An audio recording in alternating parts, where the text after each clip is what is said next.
Hello दोस्तों, नमस्कार। आप देख रहे हैं BS6 EFI गुरुजी का चैनल। आज हम बात करेंगे BS6 के बारे में। जो भी हम लोग के पास गाड़ी आता है सर्विस के लिए, मैकेनिक भाई लोगों के पास गाड़ी बनाने में बहुत प्रॉब्लम होता है, क्योंकि जनरली अगर मैं बात करूँ, जितना भी गाड़ी है सब आज के टाइम पे BS6 आ गया है। BS6 की गाड़ी कोई सा भी बनाने के लिए हमारे पास मल्टीमीटर होना चाहिए और मल्टीमीटर चलाना भी पता होना चाहिए। तो आज हम शॉर्टकट में थोड़ा समझाने की कोशिश करेंगे मल्टीमीटर को समझने की भी, और उसके साथ साथ कुछ हम रजिस्टेंस भी चेक करेंगे। आप सभी देख सकते हो, ये है मल्टीमीटर। मल्टीमीटर कई प्रकार का आता है। मल्टीमीटर में देखोगे दो तार मिलेगा, एक लाल मिलेगा, एक काला मिलेगा। काला वाला सबसे नीचे रहेगा, नेगेटिव वाला, जिसको COM लिखा हुआ है, और लाल वाला रहेगा बीच में इसलिए रहेगा क्योंकि V वोल्टेज और रजिस्टेंस एम्पियर यहीं से मेजर हो जाता है। और ये है टीम ऑन ऑफ का, सॉरी ऑफ का। अगर इस पर किसी भी तरफ रोटेट करके यहाँ पे लाएंगे तो ऑफ वाले बटन पे तो ऑफ हो जाएगा, और लेफ़्ट या राइट किसी तरफ घुमाएंगे तो इसमें रीडिंग शो करने लगेगा। तो अगर हमको मल्टीमीटर चलाना है तो ये घड़ी के डायरेक्शन पे चलेगा। तो अगर हम बात करें रजिस्टेंस का, तो रजिस्टेंस होता है एक रुकावट, क्योंकि सीधी लाइन यहाँ से घुमा के जब आप लाएंगे इस खाने पे, ये जो दिख रहा है इस खाने पे अगर आप लाते हैं तो ये हमारा रजिस्टेंस का वैल्यू दिया गया है इसके बीच में। और ये जो दिख रहा है ये वाईफाई जैसा दिख रहा है, ये है आपका कॉन्टिन्यूटी मोड पे, जिस पे हम लोग वायरिंग चेक करते हैं।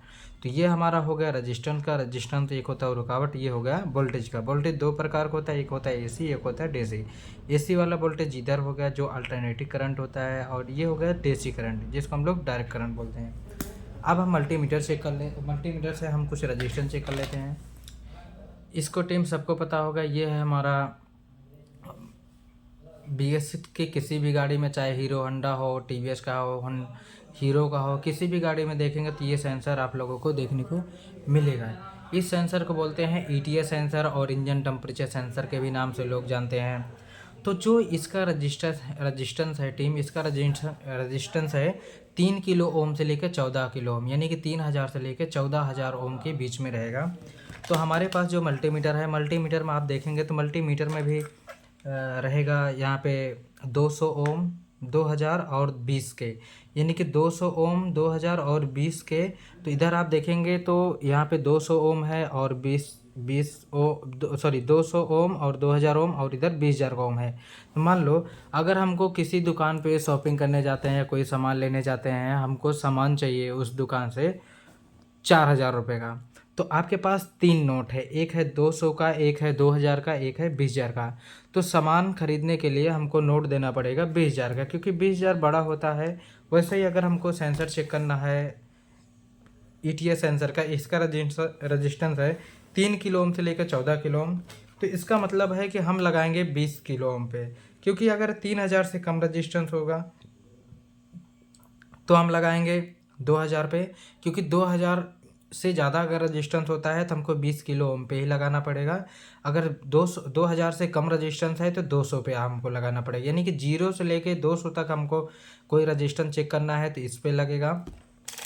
यहाँ पे मैं दिखा दे रहा हूँ जूम करके, यहाँ पे लगेगा। अगर 201 हमको चाहिए तो इस पॉइंट पे लगेगा जिस पे 2000 लिखा हुआ। अगर 2000 के ऊपर चाहिए तो हमको एक पॉइंट और बढ़ाना पड़ेगा 20 के पे, जो कि यहाँ पे लिखा हुआ 20 किलो। तो अभी हम रजिस्टेंस चेक करते हैं। ये हमारा है इंजन टेम्परेचर सेंसर। इसका रजिस्टेंस है 3 किलो ओम से लेकर 14 किलो ओम। तो अभी हम चेक करते हैं।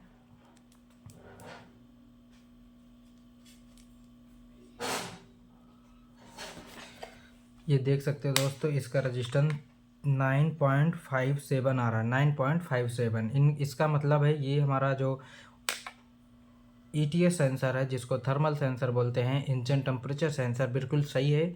अगर 3 किलो ओम से नीचे आता रजिस्टेंस तो ख़राब होता, अगर 14 किलो ओम के बीच ऊपर जाता तो भी ख़राब होता। अगर 3 से ज़्यादा बढ़ के जाएगा, अगर 14 किलो ओम तक, समझ लो ये हमारा रजिस्टेंस सही है। तो ये पूरा प्रोसेस होता है मल्टीमीटर से चेक करने का। अगर आप रजिस्टेंस चेक करते हैं, नीला, पीला, हरा कोई मायने नहीं रखता, रजिस्टेंस के लिए किसी भी तरफ आप लगा सकते हैं। धन्यवाद।